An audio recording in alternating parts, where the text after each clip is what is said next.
Tyrolieg. Oh putain, j'aime bien.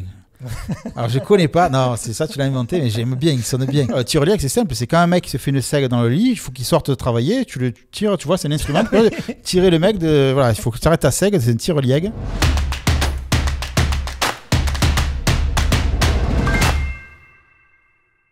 Tu dis aussi que le marseillais, bah, finalement, c'est une langue scientifique. Ouais. Alors, j'essaie, je le dis en riant, mais c'est un peu sérieux aussi. Ouais. J'ai fait cette conférence, effectivement, dans le cadre des 13 minutes Marseille. Là, le défi, c'était de parler de différents discours scientifiques en employant des mots marseillais. Ben, on peut, hein, tu as vu cette conférence, on peut la voir en ligne, effectivement. Alors, c'est sûr que parler de tachycardie ou de battement du cœur accéléré avec bati-bati, c'est pas la même chose. Voilà, avoir les yeux gonfles en ophtalmologie, c'est un peu vaste hein, comme truc. Mais voilà, on peut essayer de conceptualiser à peu près tout en marseillais. Il y a des limites, bien sûr. Mais moi, ce que j'essaie de faire à travers mon travail, c'est non pas d'illustrer le parler marseillais comme étant le meilleur, etc., mais de dire, tiens, et si je disais le monde en marseillais? C'est le sens de ma chronique, dites-le en marseillais. Parlons du monde en marseillais, c'est-à-dire, ne soyons pas obligés de prendre notre langue pour parler du monde, mais essayons de le dire avec nos mots. Et avec ces mots, on peut parler de l'actualité locale, il s'en passe des choses à Marseille, nationale, il s'en passe aussi internationale. Donc, par exemple, parler de Donald Trump en marseillais, ouais, c'est possible. C'est possible. Tout en gardant un regard critique. La maladie marseillaise. Il y a les maladies marseillaises, bien sûr. Le Schemfus. Ah, le Schemfus, ouais. Ça va, tu as été détecté, tu as passé le test, tu l'as pas le Schemfus? Non, j'ai pas le Schemfus, non, ça va. La Schtroumpf fagnole en pasta fiolée, tu n'as pas ça? Non. Bon. Ah oui, une collègue m'a parlé il y a quelques temps, elle me disait, oh, je me suis chopé la castapiane. J'ai dit, ah bon, putain, elle me dit ça dans les couloirs de la fac, comme ça. Ça fait peur. Ben ouais, non, elle me dit dans les couloirs de la fac, en plus, j'ai dit, ah bon, ouais, tu dis, ouais, je me suis chopé la castapiane et tout. J'ai dit, ben écoute, mais j'étais un peu choqué parce que la castapiane, bon. Et elle me dit, ah ouais, je suis prise là. J'ai dit, mais la castapiane, c'est pas ça. Elle me dit, ah bon, moi, on a toujours dit ça. J'ai dit, mais non, mais la castapiane, c'est pas là, c'est là. La castapiane, c'est la chaude de pisse, la blénorragie. Et donc, elle, heureusement, parce que je croyais qu'elle me disait ça dans les couloirs, elle me suis chopé là. Bon, bref, c'est une histoire de Pacho, là. C'est exactement, pas propre. Ouais. Et puis un truc qui me faisait rire dans cette conférence sur le marseillais scientifique, c'est que finalement, tu disais qu'on pouvait utiliser du marseillais notamment pour faire des hypothèses, quoi, voilà, avec temps. Temps, l'atome, il se désintègre au bout de 5 ans. Surtout l'atome de Provence. Avec des petites herbes, c'est très bon. Hein. Tant le coronavirus, il s'arrête, tant il repart. Voilà, c'est ça, effectivement. C'est la base, en fait, du raisonnement scientifique, le temps. Voilà. Le temps, effectivement. Avec le temps, on va tous en voir. Oui. Je suis parti. Hein. Ah ouais, mais moi, j'adore. Il y a un mot chez nous qui est moulon. Oui. Qui veut dire beaucoup. Ouais. Il y a moulon de chat. Mais tu sais que ça veut dire aussi un moulon. C'est quand tout le monde se saute dessus, ça fait un moulon, quoi. Oui. Et j'ai un ami, il connaît pas ça, il appelle ça le tas d'hommes. Qu'est-ce que tu peux lui dire? Qu'est-ce que je peux lui dire? Il faut qu'il aille dans les cours de récré où je pense que les minots disent encore moulon.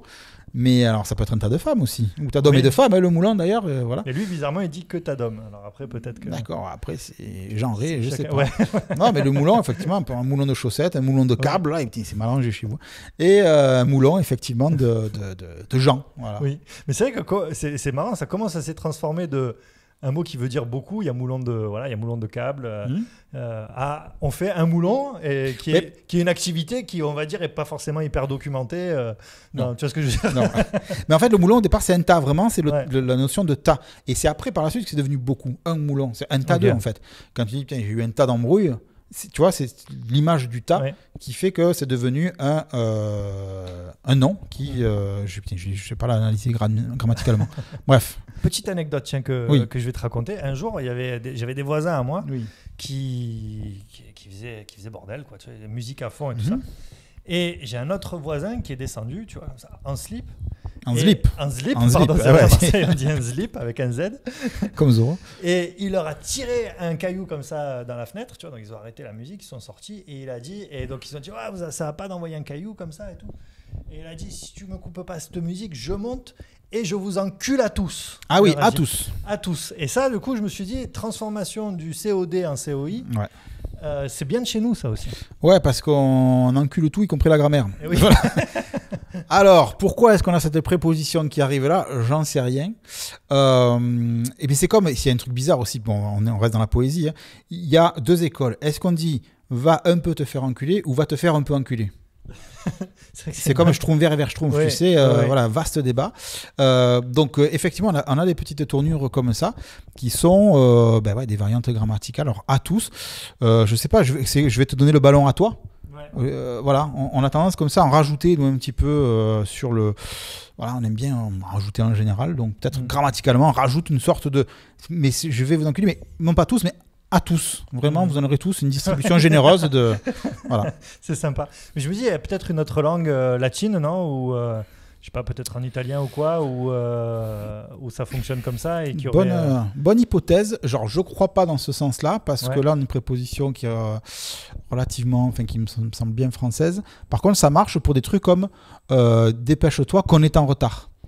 On va te dire, ça, c'est pas français. Des gens diront, c'est pas français. Ça, je supporte pas aussi. Ils me disent jamais ça, c'est pas français. Non, dépêche-toi qu'on est en retard. Tu as exactement les mêmes tournures en espagnol, en italien. Voilà, que. Voilà. Et ça, c'est tout à fait grammaticalement correct. Donc, en fait, d'une frontière à l'autre, la même structure grammaticale, qui vient du latin de la même façon, etc., est jugée fautive ou pas. Ben oui, quand on dit ça, on a simplement transféré la grammaire latine, enfin la grammaire romane, justement, sur le français. Donc ça, c'est pas une faute. Et là, oui, c'est l'interférence avec d'autres langues. Il y a une chanson de Renaud qui s'appelle « À la belle de mai ». Quand il est arrivé à la belle de mai. Exactement. Quand il est arrivé à la belle de mai, il connaissait Guéguin, le Parisien. Qu'est-ce que tu en penses de cette chanson? Est-ce qu'elle est juste, déjà, du point de vue des mots qu'il a employés? Est-ce qu'il s'est pas un peu fait avoir en tant que Parisien, en employant des mots qui sont pas vraiment... Ouais. Alors, quand Renaud fait cette chanson, donc il parle de Bernard Tapie, et des magouilles, etc. Et il a pris le parler marseillais de Robert Bouvier, qui à l'époque était le seul, ou l'un des seuls dictionnaires de parler marseillais. Maintenant, il y en a plus de 30 ou 40. Et donc, il a pris ce livre et il a fait cette chanson. Il s'en est pas trop mal tiré. Il y a 2-3 trucs où on le dit pas, où ça se dit pas comme ça, où ça sonne un peu faux. Mais je trouve que dans l'ensemble, ça va. Peut-être parce que j'aime Renaud, peut-être parce que je trouve que cette chanson est bonne aussi. Ouais, je la trouve vraiment sympa. Moi, aussi. je l'aime beaucoup. Voilà, il y a 2-3 détails. On se dit, quand il dit avec ses lovés, alors il prend de l'argot, il mélange ça avec un peu de l'argot. Il a 2-3 expressions un peu archaïques. Bon, voilà. Mais je trouve que c'est pas mal. Mais je me dis peut-être des choses qu'on n'aurait pas reproché à un Marseillais qui aurait un peu détourné pour s'arranger un moment dans sa chanson. On est putain qu'est chauvin, c'est-à-dire qu'on est prêt à reprocher tout à quelqu'un. Non, mais oui, c'est ça, c'est exactement ça, tu as raison. Donc, ouais. Non, elle est bien que cette chanson. En parallèle de tes chroniques, ou même pendant tes chroniques, tu fais pas mal de musique d'ailleurs, pas mal de chansons. Ah ouais. Et alors, je t'ai vu faire, parce que tu réagis toujours à l'actualité, en fait, c'est ça qui est intéressant. Et je t'ai vu faire des trucs sympas, notamment une reprise d'Ayam. Je danse le Corona. Oh, putain, ouais. Ouais. Alors, ça, c'est pendant le confinement. Oui. On s'est retrouvé sans pouvoir aller dans les locaux de France Bleu Provence parce qu'on a les mesures sanitaires, donc la grille des programmes a été changée. Donc on m'a dit, écoute, tu fais la chronique de chez toi, si tu veux, tu te filmes. Ma foi, donc prends mon téléphone. Moi, tu me demandes de parler, je parle. Tu le vois, d'ailleurs, je ne vais pas lâcher, l'émission n'est pas finie. Tu me demandes de me filmer, voilà. Et si tu me donnes une carte blanche, voilà. Et donc, j'ai fait le couillon sur 18 ou 19 vidéos. Et on est en pleine époque, Raoul, Placonier, chloroquine, on y est encore. Bon. Et donc, je me suis dit, qu'est-ce qui se passe à ce moment-là? Tac, il me vient cette idée-là. Et en fait, Ayam, c'est vraiment la chanson populaire, notamment celle-là. Et pourquoi c'est une chanson populaire? C'est parce qu'elle peut s'actualiser au fil du temps. C'est ça, la chanson populaire. Elle peut passer de génération en génération. Et donc, tu l'adaptes assez facilement.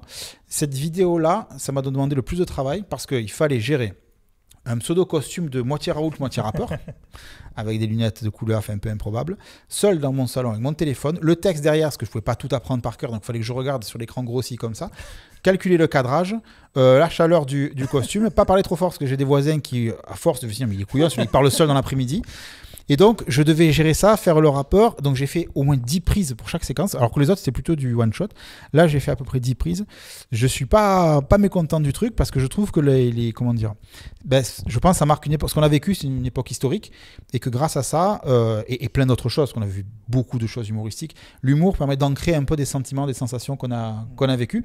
Ça, c'est grâce à cette magnifique chanson de Ayam. Donc, je danse le coro, on a plein de plats, quenil, la blouse ouverte. chloroquine qui brille. Des gestes lents, il prenait son temps pour tester les médocs élaborés dans son quartier. C'était vraiment trop beau. Raoult qui testait, tout le monde criait « Oh oui, Minot !» Et Didier met du plaquenil. Que je danse le Corona. Voilà, ouais, non, parce que c'est marrant, parce que Raoult, et la polémique à Raoult génère plein de trucs comme ça. Ouais. En fait, c'est une matrice imaginaire folle, que ce soit au niveau graphique, au niveau littéraire, enfin, etc. Donc voilà, il faut... Ouais. Les vidéos sur le Facebook de France Bleu Provence ou sur le site de France Bleu Provence. Ouais. Voilà. À retrouver, évidemment, on mettra des petits extraits nous dans cette vidéo. Et puis tu as refait aussi, ça c'était vraiment drôle, tu as refait le discours de Macron. Ah oui. En marseillais. Alors ça, l'allocution solennelle d'Emmanuel Macron, c'est un truc particulier, c'est un truc de fou. Là, donc, j'ai fait ces vidéos, j'ai commencé tout seul. En fait, je me suis dit, je vais faire la chronique en vidéo. Et donc, le format, c'est 2 minutes. Comme j'ai tendance à déborder, ça faisait vite 2 minutes 30, 3 minutes. Et en fait, quand on m'a dit, c'est des vidéos, tu fais ce que tu veux, moi j'ai largement débordé, ce qu'on ne peut pas faire en radio. Et j'ai des vidéos qui sont très longues. Et au bout de quelques vidéos, j'ai échangé avec des collègues comme ça, sur un petit groupe WhatsApp, et on déconnait, on s'envoie des vannes comme on le fait à chaque fois. Et puis, ils se sont dit, tiens, on va faire des vannes, on va te fournir des vannes pour tes textes. Donc, j'ai coécrit pas mal de ces vidéos avec des collègues. Ces collègues, c'est Jean Contrucy, l'écrivain marseillais, connu pour Les Nouveaux Mystères de Marseille notamment. Jean-Marc Valadier, mon collègue qui a écrit notamment Le Parler Gras. Et Thierry Audibert, qui est un chroniqueur, un fan de l'OM, un blogueur, etc. Et voilà, 3 bons Marseillais avec qui on déconnait. Et donc, j'ai dit, les gars, je vais faire le discours de Macron. Et ce que j'ai fait, c'est que j'ai pris exactement le texte que j'ai retrouvé sur le site de la présidence, quoi. J'ai gardé la structure et j'ai adapté en marseillais. Et évidemment, il y a une dimension satirique parce que dans ce discours, Emmanuel Marconmal raconte que tout s'est mal passé.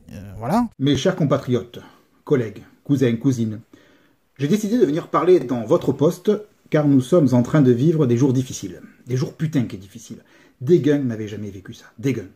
Cette période est tarpin plus difficile à vivre lorsque on habite en moulon dans un cafouche avec des minots qui braillent de longue, que ça sent l'escoff, qu'Internet a un débit mouligas ou qu'on a des guns autour à qui parler. Cette vidéo, elle a un destin particulier parce que, bon, elle a bien marché, les autres vidéos ont bien marché, mais quand je dis bien marché, c'était entre 15 et 30, 40 000 vues, ce qui est beaucoup, hein, pour, voilà. Mais celle-là, d'un coup, on a vu les vues assez rapidement dans la journée, on a dit, tiens, putain, elle part vite, celle-là, 10 000 vues, 15 000 vues, 20 000 vues. Le soir, avec mon fils, qui m'a aidé, je vous raconterai un peu comment si j'ai le temps, on s'est dit, oh, putain, ouais, on a dit putain. Si on arrive à, je crois, c'était 33 000 avant minuit, mon fils, il dit, je cours à poil dans le jardin. Mon fils, il est un peu déjanté comme moi, malheureusement. Et en fait, 1 heure après, on avait fait... Donc, en fait, on s'est dit, là, il y a un truc. Donc, mon fils a couru à poil dans le jardin, il y a des documents, voilà, Marius, bravo. Et... en fait, ça n'a pas arrêté. Et on en est là à... alors après, ça, évidemment, ça décroît, mais on en est à 170 000 vues. En fait, 175 000 à peu près, là, avec d'autres vues. Ce qui est énorme. Alors moi, j'ai dit, à 200 000, c'est moi qui cours à poil dans le jardin. Okay. Donc si vous voulez me voir courir à poil dans le jardin... vous guettez les 200 000. Voilà, c'est ça. Et vous allez chez Médéric. C'est ça. Regardez par-dessus. C'est ça, oui, il y aura des vidéos. Vous faites suivre pour que les gens regardent. Mais cette vidéo, elle est partie donc, de l'idée de dire, ce discours... En fait, l'actu, c'était quoi? C'était l'attente de ce discours. Donc je dis, on le fait.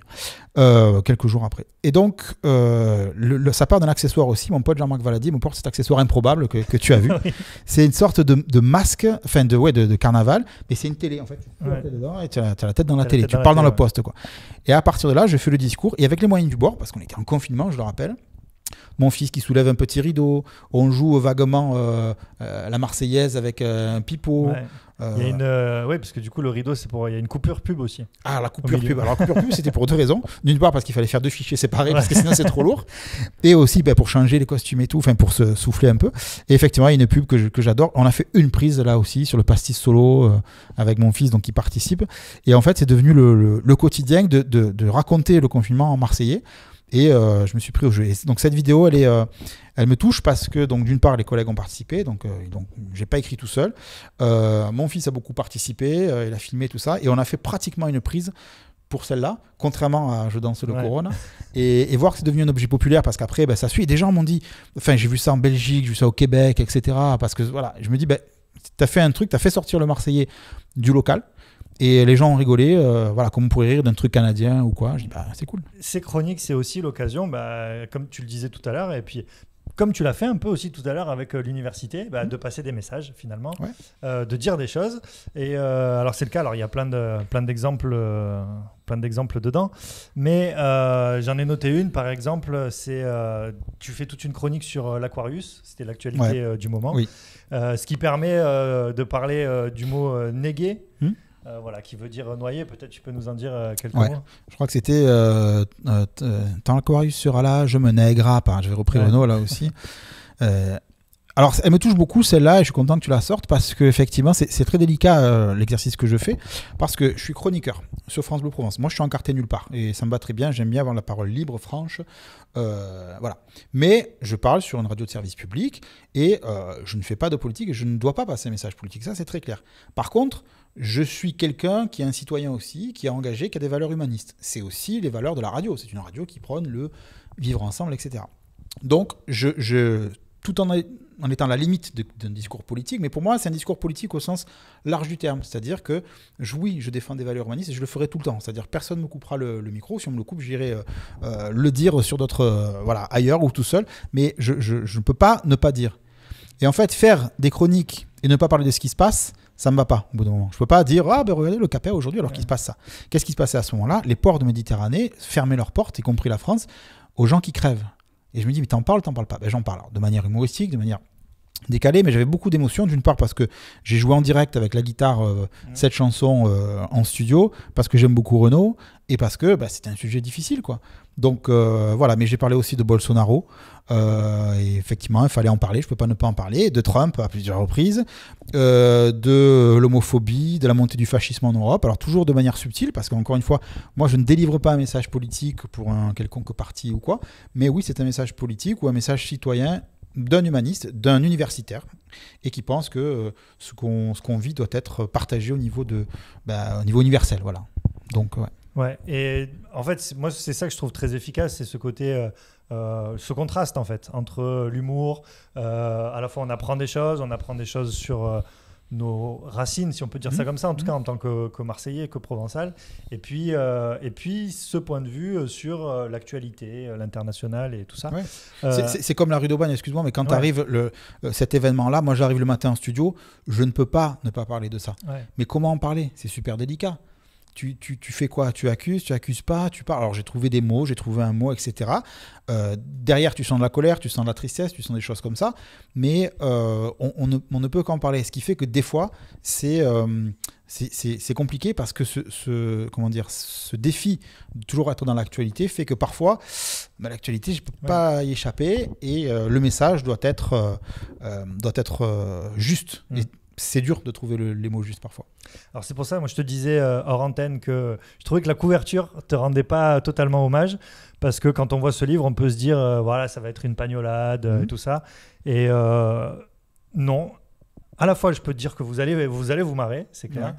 C'est un livre populaire, tout ça, mais voilà, c'est pas juste des blagues, quoi. C'est non, vraiment, mais merci, franchement j'y tiens à ça parce que et moi ce qui me plaît, c'est que ces chroniques, donc elles sont beaucoup écoutées, il y a une forte audience, et puis quand je fais des dédicaces, des conférences, les gens viennent me voir, j'ai un public qui est très populaire, et j'ai notamment beaucoup de papés, de mamés qui viennent me voir, qui me disent souvent « Ah, vous me rappelez comment parlait ma grand-mère ». Donc quand une femme de 80 ans te dit « Vous me rappelez », et je dis « Madame, mais moi je ne peux pas, moi j'ai appris tout ça, c'est pas moi qui le sors, mais ça me touche, parce que je vais toucher quelque chose qui est dans le passé, dans l'histoire, dans le patrimoine ». Mais j'ai en même temps des jeunes, alors il y a moins de jeunes, mais il y a des jeunes qui disent aussi c'est marrant parce que c'est des choses qui me parlent, parce que oui, Tarpin, René, etc., ça fait partie aussi du vocabulaire que je traite, Zarma. Qu'on emploie beaucoup chez nous. Ouais. Mais j'ai aussi des gens d'autres milieux, des milieux intellectuels, etc., qui me disent attention, j'ai senti ce message, j'ai senti ça, etc. Et moi j'aime bien ça. Je parle pas à un public, je parle à des gens et je dis plein de choses. Et chacun prend ce qu'il veut. Des choses rigolotes, simples, déconnantes, oui, on s'amuse. Et si tu veux prendre aussi ce qu'il y a derrière, parce que ce travail d'écriture que je fais, il est toujours avec, pas un message, parce que ce serait trop fort, mais avec une idée que j'ai envie de faire partager ou un sentiment que j'ai envie de faire partager, tu peux le retrouver. Et effectivement, il y a ça dans à peu près tout. Si tu veux bien, donc on va finir par un petit jeu et puis tu nous présenteras les quelques livres avec lesquels tu es venu. Alors je te propose un jeu. Je vais te donner une liste de mots.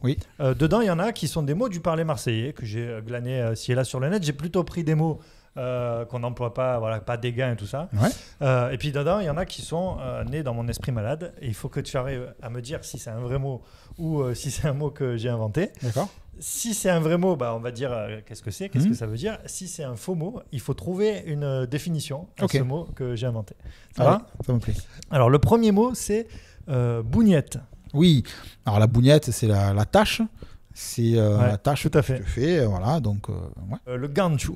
Alors, le ganchu, c'est le crochet à l'origine. Donc, c'est un crochet. Le ganchu des bouchers, le ganchu sur les docks. Et puis, quelqu'un de ganchu, c'est un peu quelqu'un qui fait les choses un peu ganchu, un peu de travers, quoi. Ouais, ça, moi, j'avais noté crochet utilisé par les dockers pour saisir les cartons. Voilà. Tire-liègue. Oh putain, j'aime bien. Alors, je connais pas. Non, c'est ça, tu l'as inventé, mais j'aime bien. Il sonne bien. Celui-là, je l'ai inventé, celui-là. Alors, moi, j'ai noté une définition. Je te laisse donner la tienne. Après, je te donne la mienne. On compare. Je te donne la mienne ou la tienne? Vas-y, non, donne-moi la tienne. Le tire-liègue, c'est simple. C'est quand un mec se fait une sègue dans le lit, il faut qu'il sorte de travailler. Tu le tires, tu vois, c'est un instrument. Tirer le mec de. Voilà, il faut que tu arrêtes ta sègue. C'est un tire-liègue. Eh ben, c'est pas mal. C'est pas mal du tout. Ou, ouais, ça pourrait être même le mec qui te sort de ta sègue. Tu vois, t'es tranquille en train de te séguer et tu te dis, putain, lui, c'est un vrai tire-liègue. Tu vois. C'est ça. Celui qui veut te remettre au boulot, en fait. Oui. Tu vois. Et c'est comme le tyrolienne de la sègue. Oui, c'est ça. Voilà, c'est ça. Putain, j'adore. Bon, on précise que je connaissais pas ces non, mots. non, je découvre là. Voilà. Moi, j'avais noté une définition. J'avais noté, je préfère celle-là, mais j'avais noté poulie servant à monter le foin au grenier. Ouais, mais ça marche. C'est bien aussi. Un tire-liègue, tu vois. Ben, ça, c'est le sens propre. Enfin, ou le sens. Et l'autre, c'est le sens sale. Exactement. Qui pègue. Bakandofi. Alors, les bakandofi, c'est des moustaches et des bacchantes qui pendent comme des alibofi. Un peu. Donc, c'est des grosses bacchantes comme ça, tu vois, dans le cœur. Mais c'est un mot que tu as inventé. C'est un mot que j'ai inventé, tout à fait. Pas mal. Moi, j'avais trouvé personne qui ne finit jamais ce qu'elle commence. Tu vois. Genre, celui-là, c'est un vrai bakandofi. J'adore. Tu vois. J'adore. Goy. Alors, Goy, c'est le boiteux. Oui. C'est quelqu'un qui boite comme ça. Marché de Jingangoy, tout de Goy. Voilà, c'est de travers boiteux. Et je trouvais ça intéressant parce que ça n'a rien à voir avec le terme hébraïque Goy. Voilà. Non. Piquemaire. Alors, il pourrait presque être. Voilà, parce que. Tu as dit le maire, Piquemaire. Vas-y, c'est quoi ta définition? Tu veux la mienne d'abord? Ouais.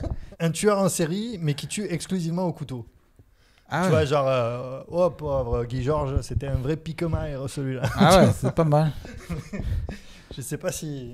Moi, j'avais plutôt le mec qui aime bien se taper les milfs. Ah, tu traduis, vas-y. Ah oui, piquemaire. Ouais. Bien vu, ouais. Hein, voilà. Très bonne vous savez pas ce qu'est une milf. Ouais. C'est pas du parler marseillais. Ah non. Mais on retiendra celle-là, je pense. Un pan garni. Un quoi? Un pan garni. Un pan garnier? Un pan garni. Garni? Ben, alors ça peut être un pain garni, une sorte de pan bagnam, un pain garni, mais j'ai jamais entendu. Mais c'est ça, c'est un sandwich. Mais tu l'as inventé? Ah non, je l'ai pas inventé. Ah ouais. Un sandwich. J'ai entendu où? Un pan garni, j'ai trouvé ça sur Internet. Ouais, donc du coup, c'est le mot visiblement marseillais pour dire sandwich. Ou alors c'est un pangolin farci, du coup. Ou alors c'est un pangolin. Pan garni, c'est ça. Exactement. Une spécialité. Spécialité sino-marseillaise. Un rompe-vague. Ah, alors tu as le rompe-figue, le rompe-date, celui qui te casse les alibofs, etc. Le rompe-vague, alors c'est quoi, un surfeur? Pas mal. Alors c'est un mot que j'ai inventé, le rompe-vague. Mais j'ai dit, j'avais noté bateau très stable qui peut prendre la mer par mauvais temps. Ah ouais, c'est bien. Tu vois, le rompe-vague. Non, c'est bien. C'est bon, hein, on va faire des trucs ensemble. C'est pas la dernière, hein, sachez que c'est pas la dernière. Avec plaisir. Ah ouais. Un esquiafant. Un esquiafant. Oula. Mais c'est pas un escaphandrier qui va sous l'eau. Non. Vas-y, t'as trouvé quoi, toi? Donc évidemment, c'est inventé, ça. Moi, j'ai dit petite avancée rocheuse qui surplombe la mer. Ah, c'est bien. Je suis allé pêcher au bout de l'esquiafant là-bas. Ah ouais. Et c'est avec les esques. Donc c'est pour ça. C'est parce que c'est un endroit où tu balances les esques pour bourméger. Exactement. Et c'est là où, quand tu y vas, en fait, comme il y a tous les pêcheurs qui sont passés avant, il y a des restes d'esques et tout ça. Exactement. Donc, l'esquiafant. À deux, on trouve des trucs de fou quand même. Un piadon. Alors les piadons, c'est la petite piade. Donc les piades, c'est pareil, on les a pas pour la pêche, les petites. Ouais. Alors un Bernard l'ermite, j'ai vu. Ou ça peut vouloir dire visiblement une trace de pas. Ouais, alors les piades, effectivement, les traces de pas, c'est-à-dire quelqu'un passe la pièce sur les malons, voilà, comme on dit. Tu marches dedans avec les pieds mouillés et donc tu vas faire des piades. Et on te dit attention, tu vas faire des piades partout. Ouais. Voilà, tu fais des traces de pas. Ou avec la boue, est-ce que tu veux. Cathy. Cathy. C'est la collègue, la coiffeuse d'en face, non? Cathy. Cathy. Oh, Cathy. Je sais pas. Effectivement, c'est un mot que j'ai inventé. Ça pourrait vouloir dire cachette, tu vois, en catchy. Ah ouais. Et ça viendrait de catimini un peu, tu vois. C'est bon ça. En catchy. Ah, il a fait, mais en catchy, tu vois. C'est extraordinaire ce qui se passe. C'est non. Et en plus, je t'en parlerai après, mais c'est plein de projets qu'on a avec des collègues sur les mots imaginaires et tout. Non, mais là, il y a un truc. Là. Il se marre à la caméra. Ouais, t'as fait rigoler, ça se trace au milieu des câbles, de son moulin de câbles. Un fioli. Ah, alors ça c'est dans une chanson de Quartier Nord. Oh mais toi tu es pas un gandin, tu marches de biscanti, tu as le chichibelli. Après il dit tu es pas comme ces fioli qui se mangent l'aioli dans les palaces hôtels. Donc le fioli c'est un bourgeois pour faire vite. C'est un terme qui vient de l'italien. On dit que c'était un curé qui s'adressait à ses ouailles, pas le ouaille, les ouailles, en disant figlioli mei, donc mes enfants, mes fils en italien, figlioli, figlioli. Et on dit après, au départ, c'est vraiment les comment on dit, les grenouilles de bénitier, donc les bourgeois, les bourgeoises qui allaient vraiment à l'église, mais qui faisaient plein de conneries toute la semaine, mais qui allaient se faire pardonner à l'église. Donc les fioli, c'est ça. Ouais, j'avais noté petit bourgeois comme, voilà. Comme traduction. Et moi j'ai mis un quart d'heure pour le dire. Et coudugne. Alors, c'est proche du koudoun qui est le coin en provençal, le coin qu'on mange. Fruit, ouais. Mais je ne connais pas koudoun. Effectivement, je l'ai inventé. Tu as une idée pour la définition? Est-ce quand tu mets un coup de coude comme ça, putain, je suis une coudoune, non? C'est pas ça? Eh ben, c'est pas loin de ce que j'avais trouvé. Moi, j'avais noté écorchure échymose. Tu vois, que ta mère te dit Vele, il s'est ramené, il est plein de coudounes. C'est ça, c'est comme entre les comment on dit, tu as les bugnes, tu t'es bugné, tu t'es fait des. Comment on appelle, des boufigues. Ouais. C'est un peu là entre la bouffigue. Ouais, c'est bien la coudoune. La coudoune, tu vois. Ah ouais, c'est bien. Peut-être un défi, c'est de lancer un de ces mots, tu vois, et puis un jour de les retrouver quelque part dans la littérature, à la télé. Mais il va y avoir un western, coudoune à Koudoux. Ouais. Tu vois, un western à Koudoux, ça va.